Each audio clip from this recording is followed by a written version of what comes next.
हमारा आज का विषय है, सोना यूं ही नहीं चमकता, उसे तपना पड़ता है। गुणातीत यूं ही कोई नहीं होता, उसे स्व में स्थित होना पड़ता है। आज जिन श्लोकों की हम चर्चा करेंगे वो दो श्लोक हैं, जिसमें 24वां और 25वां श्लोक है 14वें अध्याय का। भगवान कहते हैं, सम दुख सुख है, स्वस्थ सम लोष्ट अश्म कांचन, तुल्य प्रिय प्रिय धीर तुल्य निंदा स्तुति। यानी जो दुख सुख में सम है, जो स्वयं में स्थित है, जिसके लिए मिट्टी पत्थर और सोना एक से हैं, जिसके लिए प्रिय और अप्रिय में कोई भेद नहीं है, जो धीर है, जो धैर्यवान है, और जो न निंदा में न प्रशंसा में, दोनों में एक सा रहता है। फिर कहते हैं, मान अपमान्यो तुल्य तुल्यो मित्र अरिपक्षयो। यानी मान अपमान हो, चाहे मित्र और शत्रु हो, उसका समभाव बना रहता है। फिर कहते हैं, सर्व आरंभ परित्यागी गुणातीत च उच्यते। यानी जो कर्तापन के भाव से मुक्त है, उसको गुणातीत कहा जाता है। पिछले वीडियो के बाद किसी ने मुझे प्रश्न भेजा कि गुणातीत होने के बाद भी जो ज्ञानी जन हैं, उनकी जो प्रवृत्तियां हैं, जो प्रकृति जन्य प्रवृत्तियां हैं, वो फिर भी काम करती रहती हैं, यहां तक कि वे काम, क्रोध और हिंसा में भी उतरते हैं। ऐसा क्यों? ऐसा इसलिए कि गुणातीत होने के पश्चात कुछ दिन, और कई बार तो बुद्ध जैसे 40 साल तक रहे, इस देह में रहना ही पड़ता है और सब कुछ जारी रहता है। परंतु what is the difference? Difference केवल इतना ही है कि जारी सब कुछ है, परंतु बंधन नहीं है। हमारे अंदर जन्मों जन्मों के, जो हमारे व्यक्तित्व के अंदर जन्मों जन्मों के आधार हैं, वो काम करेंगे। ये ऐसे ही है जैसे मान लो मैं साइकिल तेजी से चलाता चलाता और फिर थोड़ी देर के लिए पैडल मारना बंद कर दूं, परंतु साइकिल अपनी गति लेकर अपने उस पुराने मोमेंटम के साथ आगे चलती रहेगी। ऐसे ही गुणातीत व्यक्तियों में जो कुछ प्रकृति जन्य प्रवृत्तियां हैं, वो चलती रहती हैं। हम साइकिल को चलाते हैं या साइकिल को रोकते हैं, स्थिति वही है, चाहे हम रोकें चाहे हम चलाएं। परंतु जब चलते चलते हमारी साइकिल बंद होने लगती है और अपने आप से चलने लगती है, ऐसा ही गुणातीत व्यक्ति के जीवन में होता है। अब प्रश्न ये है, सबसे बड़ा जो भाव भगवान ने यहां दिया, जो निरंतर आत्म भाव में स्थित हुआ, स्वस्थ। यानी भगवान ने जो शब्द प्रयोग किया स्वस्थ, जिसे हम स्वास्थ्य भी हमने वहीं से लिया, जो हमारी हेल्थ है, परंतु उसके मायने, हालांकि आज की definition it is a state of physical, mental, social and spiritual wellbeing, परंतु जो भारत की परिभाषा रही है वह स्वास्थ्य की यही रही है, स्वस्थ। यानी जो स्व में स्थित है वही स्वस्थ है। मैं हूं अपने भीतर, ये व्यक्ति याद रखता है, और जो अपनी छवि के साथ कोई भ्रांति पैदा नहीं करता, जो तारतम्य नहीं स्थापित करता, और ख्याल रखता है उस होश का कि जो भीतर है, यानी मैं ही चैतन्य हूं। यानी जो अपने आत्म भाव को जानता है, जो अपने आप को अपने अंदर स्थित करना जानता है, वही जो अपने होश को संभाल कर रखता है या जो अपने चैतन्य की प्रतीति हमेशा बनाए रखता है, भगवान उसी की चर्चा यहाँ पर कर रहे हैं। ये ऐसे ही है कि एक चांद हम जो आकाश में देखें और एक चांद जो हम किसी कुएं के अंदर देख लें। कहते हैं रमजान के महीने में एक व्यक्ति जा रहा था और उसने कुएं में चांद की परछाई देखी, परंतु उसे लगा कि चांद तो कुएं में छुपा बैठा, बाहर निकलेगा कैसे और इतने सारे लोग अपने रोजा कैसे तोड़ेंगे। उसको एक भ्रांति पैदा हुई कि चांद तो कुएं में पड़ा हुआ है। तो उसने रस्सी बाल्टी लेकर चांद को खींचना शुरू किया। चांद कहाँ से आना था, खींचते खींचते स्वयं ही गिरा। जब स्वयं पीछे गिरा, ऊपर आकाश दिखाई दिया तो चांद उसको निकला हुआ दिखाई दिया। उसने कहा, लो, गिरा तो सही मैं, भगवान ने पटक तो मुझे दिया, परंतु और लोगों का फायदा हो गया कि चांद निकल आया, अब उन्हें चांद दिखाई देगा। यानी भ्रांतियां जो हम स्थापित कर लेते हैं, जो परछाई से हम तारतम्य स्थापित कर लेते हैं, जो अपने शरीर को हम मैं मानने लगते हैं, जब ऐसा करने लगते हैं तो हम आत्म भाव में स्थित नहीं होते। अपने शरीर को, अपनी परछाई को भूलकर हमें अपने चैतन्य को याद रखना होगा, अपनी चेतना को याद रखना होगा। और जब जब हम अपनी चेतना को, अपने होश को अपने ध्यान में लाते हैं तो भगवान उसी चीज की चर्चा करते हैं। आत्मभाव यही है कि चांद आकाश में है, कुएं में नहीं है। बुद्ध को जब ज्ञान हुआ तो लोगों ने पूछा क्या मिला, तो बुद्ध ने कहा मिला कुछ नहीं, सिर्फ इतना ही पता चला कि कुछ खोया हुआ नहीं था। यानी सब कुछ था परंतु मुझे मालूम नहीं था। और यही आत्मभाव हमें पैदा करना है कि सब कुछ मेरे भीतर है, मैं चेतन हूं। और मैं स्व में स्थित होना जिस दिन सीख जाऊंगा, उस दिन मेरे लिए दुख और सुख भी सम हो जाएंगे, मेरे लिए मित्र और शत्रु भी सम हो जाएंगे, मेरे लिए निंदा और स्तुति भी सम हो जाएगी, और मेरे लिए मान अपमान भी सम हो जाएगी। सुख और दुख को सम समझने वाला, और फिर भगवान साथ साथ कहते हैं जो मिट्टी, पत्थर और सोने में कोई फर्क नहीं समझता, सम लोष्ट अश्म कांचन है। हमारे उपनिषदों में एक बहुत ही महत्वपूर्ण कहानी है रांका और बांका की। रांका और बांका दो पति पत्नी हैं और दोनों ही भक्त हैं भगवान के, और दोनों ही ऐसा कहा जाता है कि गुणातीत हो चुके हैं। एक बार नामदेव जी ने उनकी परीक्षा लेनी चाहिए। परीक्षा क्या लेनी चाहिए, वो दोनों निर्वाह ऐसे करते थे कि जंगल में जाते, लकड़ियां बीन कर लाते, तोड़ कर लाते, और फिर उनसे जो आमदनी होती उससे अपना गुजारा करते। परंतु भगवान के भक्त थे तो भगवान कृपा करना चाहते थे, नामदेव उन पर कृपा करना चाहते थे, गुरु कृपा करना चाहते थे, परंतु वो हमेशा इनकार कर देते थे।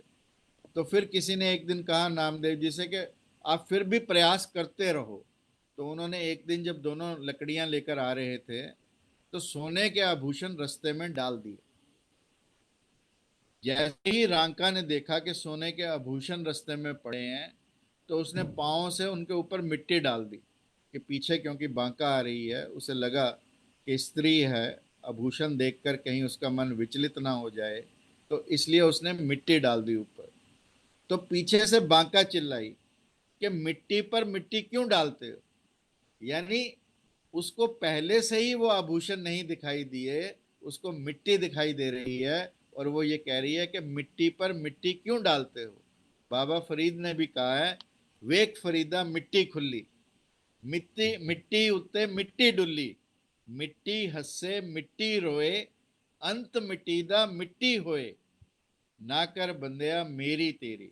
जो भगवान कह रहे हैं ना मेरी तेरी की बात, ना कर बंदया मेरी तेरी, ना ये तेरी ना ये मेरी, चार दिना दा मेला दुनिया, फिर हो जानी मिट्टी दी टेरी। यानी ये जो दृष्टि है कि जिसमें हम समता का भाव बनाते हैं, चाहे मिट्टी हो, चाहे पत्थर हो, चाहे सोना हो, चाहे दुख हो, चाहे सुख हो, चाहे मान हो, चाहे अपमान हो, चाहे निंदा हो या स्तुति हो, या मित्र हो या शत्रु हो, ये समता का भाव तभी पैदा होता है जब हम अपने आत्म भाव में, जो भगवान ने कहा स्वस्थ, ये सब कुछ इंटर रिलेटेड है।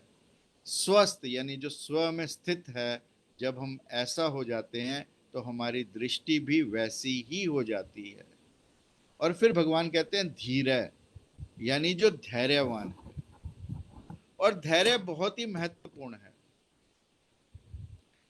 कहते हैं बुद्ध एक जगह रुके थे तो आनंद को उन्होंने कहा, जो उनका शिष्य भी था और बड़ा भाई भी था, कि जाकर पानी ले आ झरने से, समीप में जो झरना है। वो झरने के पास जाता है, इतने में ही वहां से कुछ गाय गुजर जाती हैं। आनंद पानी भरता है और ले आता है। बुद्ध देखते हैं पानी मिट्टी से भरा है। तो उन्होंने कहा कि आनंद, पानी आज मिट्टी से कैसे भरा है? उसने कहा कोई गऊएं कुछ निकल गई थी तो इसलिए। तो बुद्ध ने कहा तू थोड़ा धैर्य रखता, थोड़ी देर रुक जाता, गाय निकल गई थी, थोड़ी देर इंतजार कर लेता, थोड़ा धैर्य रख लेता, तो ये पानी साफ हो जाता। और आनंद पुनः जाता है और साफ पानी लेकर आता है। यानी ऐसा धैर्य हमारे अंदर बना रहना चाहिए। पेशेंस, टॉलरेंस, ये हमारे अंदर बनी रहेगी तो हमें जो निंदा स्तुति की बात भगवान करते हैं, यानी कोई हमारी निंदा करे, कोई हमारी प्रशंसा करे, तो उसमें समता का भाव। आप देखें, एकनाथ जी रोज नदी पर नहाने जाते थे। रास्ते में किसी बुढ़िया का चौबारा पड़ता था, वो कूड़ा फेंकती थी। किस्मत से वो, या जानबूझकर वो कूड़ा एकनाथ जी के सिर पर गिर जाता। एकनाथ जी फिर गंगा में नहा आते हैं, फिर वापस आते हैं, फिर कूड़ा गिर जाता है। ऐसा बार बार होता रहता है। तो जो एकनाथ जी के शिष्य हैं वो क्रोधित होते हैं। तो एकनाथ जी कहते हैं क्रोधित होने की इस बुढ़िया पर कोई आवश्यकता नहीं है। इस बुढ़िया का तो हमें धन्यवाद करना चाहिए कि इसकी बदौलत इतनी बार आज हमें गंगा जी का स्नान करने को मिला। यानी ये है एक धैर्यवान की परिभाषा, ये है धीर व्यक्ति की परिभाषा। ये व्यक्ति, उसकी परिभाषा है जो उसे गाली भी दे, गंध भी डाले, और यानी एक किस्म की निंदा भी करे, तो भी उसको जवाब देने का। और जिसने ये समझ लिया कि ये दो छोर हैं, द्वंद्व साफ जिसे दिखाई दे कि द्वंद्व कहीं नहीं है, द्वंद्व केवल और केवल मेरे चुनाव के कारण है, और जो जर्नी भगवान यहां पर कह रहे हैं वो चॉइस टू चॉइसलेसनेस की है।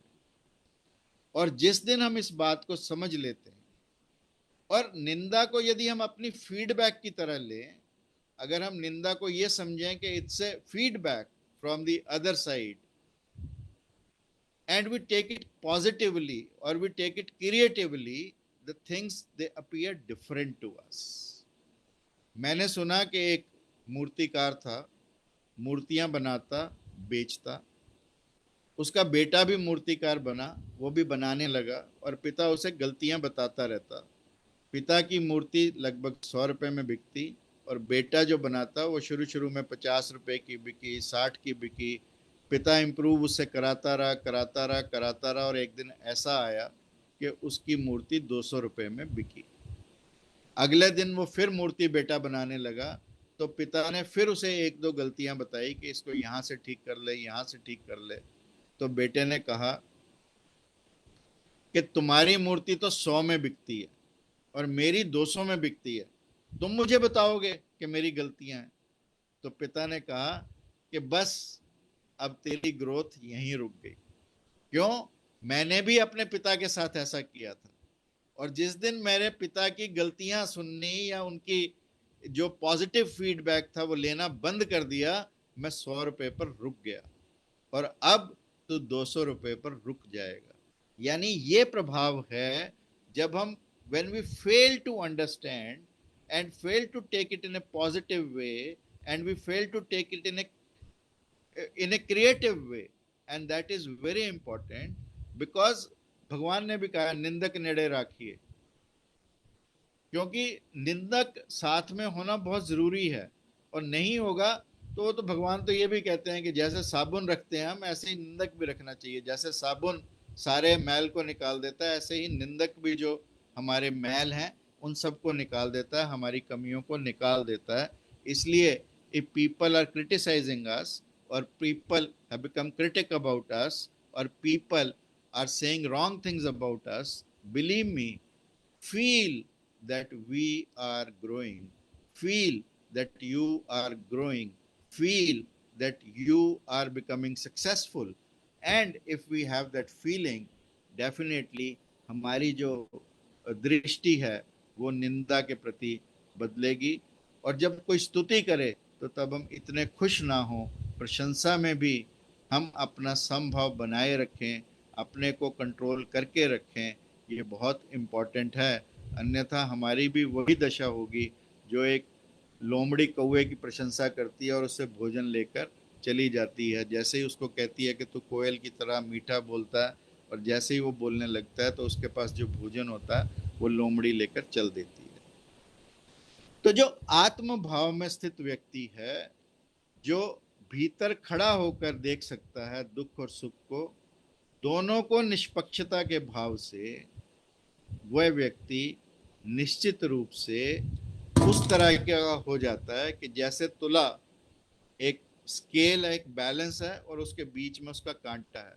कांटा जब बैलेंस बना के रखता है दोनों तरफ का, चाहे एक पलड़े में सुख हो और दूसरे पलड़े में दुख, चाहे एक पलड़े में मान दूसरे में अपमान, तो जब हम निष्पक्ष भाव से ऐसा करने लगते हैं तो निश्चित रूप से हम,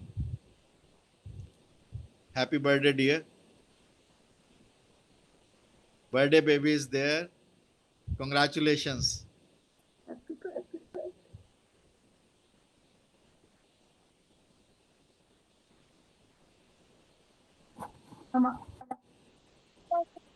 Girit.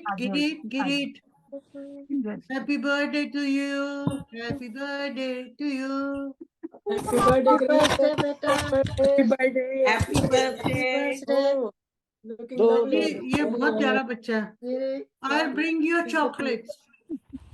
Okay ji. I think on his birthday he must sing the prayer. बहुत अच्छी prayer. Sorry डॉक्टर साहब, बीच में वो आ गया ना, बच्चा बच्चा भगवान का रूप. बिल्कुल बिल्कुल, मैंने तो उसे विश किया पहले. Please carry on, please carry on. फिर भगवान कहते हैं संपूर्ण आरंभों के कर्तापन के अभिमान से जो रहित हुआ पुरुष है उसको गुणातीत कहते हैं। कुंजी केवल एक ही है आज के श्लोक की, वो है आत्म भाव में स्थित होना, द्वंद्व में सम होना। जो द्वंद्व में सम हो गया वो कर्तापन से मुक्त हो गया, उसे नहीं लगेगा कि मैं कुछ कर रहा हूं।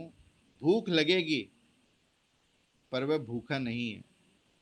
जैसे स्वामी राम कहा करते थे कि राम को भूख लगी है, उन्होंने कभी ये नहीं कहा कि मेरे को भूख लगी है। राम सोना चाहता है, राम को प्यास लगी है। तो लोग अक्सर उनका मजाक उड़ाते थे, परंतु वो थर्ड पर्सन में इसीलिए बात करते थे कि वो शरीर और अपने चेतना को बिल्कुल भिन्न रख के साक्षी भाव से आत्म भाव में स्थित थे, गुणातीत थे, इसलिए ऐसी बात करते थे। मैंने कहा कि भूख लगेगी पर वह भूखा नहीं होगा। एक बड़ी मीठी कथा है कृष्ण के जीवन की। रुक्मणी कहती है भगवान कृष्ण को कि यमुना उफान पर है और यमुना के दूसरे तट पर जो जंगल है वहां पर मुनि हैं और कई दिनों के उपवासे हैं। अब उनको भोजन पहुंचाना है, कैसे पहुंचाया जाए? बारिश हो रही है, नदी उफान पर है। तो कृष्ण कहते हैं कि वह पुरुष यदि सदा का उपवासा है तो तुम ऐसी प्रार्थना करो यमुना नदी के पास जाकर कि हे मां यमुने, यदि संन्यस्त पुरुष सदा से उपवासा है तो आप कृपया रास्ता दें। जब भगवान कृष्ण रुक्मणी को ये कुंजी देते हैं तो रुक्मणी थाल सजाती है, अपनी सखियों को साथ लेती है और नदी के पास जाती है, नदी से प्रार्थना करती है, चमत्कार देखती है, नदी रास्ता देती है और मुनि के पास पहुंच जाती है। मुनि को भोजन मिलता है और रुक्मणी क्या देखती है, एक और चमत्कार कि मुनि ने सारे का सारा, लगभग 50 के करीब थाल थे, सारा भोजन फट से चट कर लिया। रुक्मणी बड़ी हैरान होती है कि कैसा मुनि इतना भोजन एकदम से खा गए, परंतु मुनि है, श्रद्धा से शीश झुकाया और जब वापस चलने लगी तो ख्याल आया कि आने की कुंजी तो कृष्ण ने बता दी थी, अब जाने की तो पूछ कर नहीं आए, नदी फिर उफान पर है, फिर क्या करें। तो सोचा कि अब कृष्ण से तो पूछ नहीं सकते क्योंकि उन दिनों में कोई मोबाइल या नेटवर्क नहीं थे कि पूछ लें ऐसे। तो उन्होंने मुनि से ही पूछा कि जब हम आए थे तो कृष्ण ने ऐसा कहा था और अब जाएं तो नदी से रास्ता कैसे मांगे। तो मुनि ने कहा कि जो कृष्ण ने आते हुए तुम्हें कहा था, जाते हुए भी वही कहो। अब रुक्मणी बड़ी हैरान कि कृष्ण ने तो कहा था कि यदि वो सन्यासी सदा का उपवासा है, अब तो खुद खाना खिलाया, अपने सामने खिलाया और एक थाली नहीं 50-50 थालियां ये खा गया चट्टोरों की तरह, और फिर मैं ये कहूं कि यदि मुनि सदा से उपवासा है तो नदी रास्ता दे दे। फिर रुक्मणी ने सोचा कि और तो कोई रास्ता भी नहीं है, करें क्या। तो अंततः रुक्मणी फिर नदी के पास जाती है और नदी से प्रार्थना करती है कि हे मां, यदि सन्यासी पुरुष सदा का उपवासा है तो आप कृपया रास्ता दे। नदी फिर रास्ता दे देती है। रुक्मणी हैरानी में पड़ जाती है और फिर जाकर कृष्ण से प्रश्न पूछती है, कृष्ण से भेद जानना चाहती है। तो भगवान कहते हैं कि जो आत्म भाव में स्थित है, जो स्वयं में स्थित है, उसका उपवास कभी खंडित नहीं होता, क्योंकि भोजन वो नहीं करता, भोजन शरीर करता है। तो ये है स्व में स्थित या आत्म भाव में स्थित होने का जो लाभ भगवान कृष्ण ने स्वयं बताया। क्योंकि इस प्रयोग को हम भी करके देख सकते हैं। भूख शरीर की, प्यास शरीर का, पानी पिए तो शरीर में जाए, इस अनुभव को यदि हम कुछ दिन करेंगे तो हमें भी लगने लगेगा कि हम सदा के उपवासे हैं। और अब तो मैं आप लोगों से शेयर करूं कि nutritionist world over have started a new research, because there was a time when no one was taking food in the mankind, and they say eating food is now a long habit. We have developed a habit of eating. They say that food, to the extent that food doesn't give energy, food only gives acceleration or momentum to the energy which is already there in the body. यानी जो भोजन है वो शक्ति नहीं देता, गति देता है। ऐसा अभी कुछ न्यूट्रिशनिस्ट ने एक्सपेरिमेंटल स्टेज में करके देखने का प्रयास करना शुरू किया है, and it is similar to the hydro electrical energy produced. जैसे हम देखते हैं कि पंचक्की है, उसके ऊपर पानी गिरता है, वो घूमती है और ऊर्जा देती है, हमें एनर्जी देती है। सिमिलरली दे से दैट शरीर के चक्रों के ऊपर भोजन केवल गति देने का काम करता है, ना कि शक्ति देने का। ऐसी एक सोच बननी शुरू हुई है। I do not know how will it get established and how will it get formally scientific, but still the research started going on this direction. और आदमी बिना भोजन के रह सकता है. We have n number of examples in the history also, and the latest one was of a lady from Bavaria in Germany, Neumann Teresa, जो लगभग 32 वर्ष बिना भोजन के रही. हम शरीर के साथ निष्पक्ष नहीं हो पाते. हमसे निष्पक्ष तो कई बार जानवर भी लगते हैं.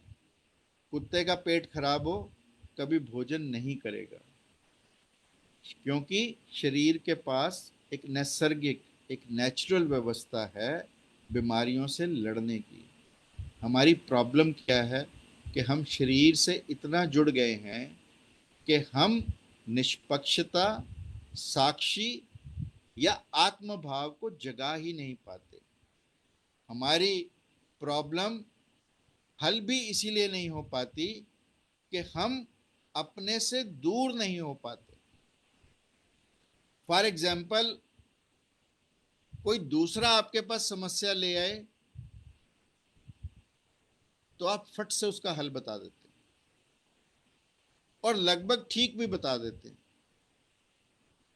क्योंकि ये दूसरे की समस्या है, आप सामने खड़े होकर देखते हैं.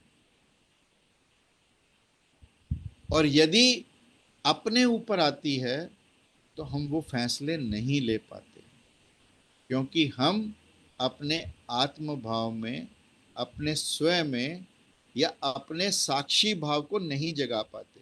साक्षी भाव ही यही है कि हो रहा है, होने दो, मैं केवल साक्षी हूं. जैसे किसी दूसरे का कुछ भी होता हम देखते हैं तो हम खड़े जब आंकलन करते हैं तो हम आंकलन भी ठीक कर लेते हैं, हम समाधान भी ठीक कर लेते हैं. परंतु जब अपने ऊपर आती है, जैसे कोई सर्जन जब अपने रिश्तेदार की बारी आती है तो उसके हाथ कांपने लगते हैं. परंतु जो अच्छा सर्जन होगा, जिसके लिए कोई भेद नहीं रह जाता कि सबको अपनी माँ समझकर या सबको अपना पिता या भाई बहन समझकर सर्जरी करता है, तो नेचुरली वो अकंप हो जाता है, उसके अंदर निष्पक्षता आ जाती है. और जैसे ही पक्ष आता है, हमारे अंदर कंपन पैदा होता है. सो निष्पक्षता हमें अकंप बनाती है, और इसीलिए भगवान ये कहते हैं कि आत्म भाव में स्थित हुआ, संपूर्ण आरंभों के कर्तापन के अभिमान से रहित हुआ पुरुष गुणातीत कहा जाता है, या गुणातीत हो जाता है, या हम ये कहें कि परम सिद्धि को प्राप्त हो जाता है. और इसीलिए आज का विषय रखा कि सोना यूं ही नहीं जलता, सोना यूं ही नहीं चमकता, उसे जलना पड़ता है. गुणातीत कोई यूं ही नहीं होता, उसे तपना पड़ता है. और अंत में आपसे कृष्ण की बंसी के रूप में इन श्लोकों की चर्चा करता हुआ आगे कहते हैं घनश्याम, सुख दुख में रहता जो समान, माटी कंकर सोना भी माने जो समान, आत्म भाव में स्थित रहता वो महान, प्रिय अप्रिय होने पर भी सर के नहीं कमान, धैर्य से होती है जिसकी पहचान, उसे ही मानो है त्रिगुण भाव का ज्ञान, वही पाते हैं इस दुनिया में सम्मान. गुणातीत के गुणों की श्रृंखला तो चलती रहेगी, बंसी तो कृष्ण की बजती रहेगी. बराबर हो जिसके लिए मान और सम्मान, बराबर हो जिसके लिए मान और सम्मान, समझ उसी को तू है धनंजय बुद्धिमान. तोले मित्र शत्रु को जो एक समान, व्यवहारी उसी को हे परम तप तू मान.